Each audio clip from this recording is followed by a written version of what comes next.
We frequently know the water cycle as a short circular cycle of evaporation, condensation, and precipitation. Although this is a helpful model, the reality is far more complex. Water's pathways and impacts on Earth's ecosystem are exceedingly difficult and not fully understood. Water is necessary for life on Earth. In its three states, solid, liquid, and gas, water connects the primary components of the Earth's climate system including air, clouds, the ocean, lakes, snowfalls, and glaciers. The water cycle depicts the ongoing circulation of water within the Earth and the atmosphere. It is a complicated system with numerous processes. Liquid water evaporates into water vapor, condenses into clouds, and fallbacks into Earth as rain and snow. Water in various phases circulates through the atmosphere. The runoff is a movement of liquid water across the land, into the earth, and through the ground. Groundwater travels into plants and evaporates into the atmosphere from plants. Solid ice and snow can spontaneously decompose into a gas. When water vapor solidifies, the opposite can occur. Water influences the intensity of climate variability and change. It is a critical component of extreme occurrences such as drought and flooding. Its availability and timely supply are crucial for addressing the society's and ecosystems' requirements. Humans use water for drinking, industrial purposes, agricultural irrigation, hydropower, waste disposal, and recreation. It is critical to protect water supplies for both human and ecosystem health. Population increase, pollution, and industrialization deplete water in many locations. Climate change and changes that alter the hydraulic cycle have worsened these challenges. As we move forward in every generation and further development of our infrastructures, different influences caused by human affect the nature of water and the water cycle. One example of this is oil spill. To know more about oil and oil spill, let us welcome Mr. Montes to inform us about the matter further. We need oil to heat our homes, create energy, and power significant parts of our economy. Though when oil spills into the ocean, it can cause considerable difficulties. Oil spill can destroy marine life, disrupt a beach day, and make seafood dangerous to consume. Cleaning up the oil, measuring the pollution's effects, and assisting the ocean's recovery requires intense research. To begin with the discussion, can you define to us what oil is? Crude oil, the liquid leftovers of an ancient plants and animals, is a fossil fuel used to produce a variety of fuels and goods. We can find oil in reservoirs, beneath the ground or ocean floor, where oil droplets remain in pores or hole in the rock. After bleeding and pumping out the crude oil corporations transfer it to refineries through pipes, ships, trucks, and trains.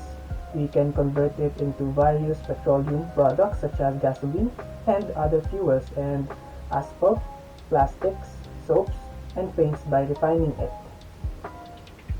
How do oil spills happen? Oil spills are more prevalent than you imagine, and they can occur in various ways.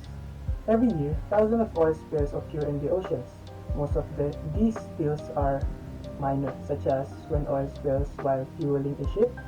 However, these spills can still cause damage, mainly if they occur in sensitive areas such as beaches, mangroves, and wetlands. Where do oil spills happen? Oil spill can happen anywhere oil is dried, transported, or used. Oil spills occur in the ocean, in the Great Lakes, on the shore, or in rivers that flow into these coastal waters. How do oil spills harm or kill ocean life? The location of the oil spill, the kind of plants, animals, and ecosystems present there, and the volume and type of oil can all impact how much damage an oil spill causes. Oil spills generally affect ocean life in two ways. When oil physically affects a plant or animal, we call it fouling or oiling. Oil can coat a bird's wings, preventing it from flying, or strip away the insulation characteristics of a sea otter's fur, placing it at risk of Hypothermia. The degree of oiling significantly impacts the animal's chances of surviving. The oil contains a variety of hazardous chemicals. These dangerous substances can cause serious health problems such as heart damage, stunned growth, immune system consequences, and death. Recovery, cleaning, and wildlife rehabilitation are crucial aspects of oil spill response. However, nature is challenging to locate and capture. Oil spills can occur over large areas, and particular creatures such as whales are too large to recover. Unfortunately, rescuing all species affected by oil spills is unrealistic.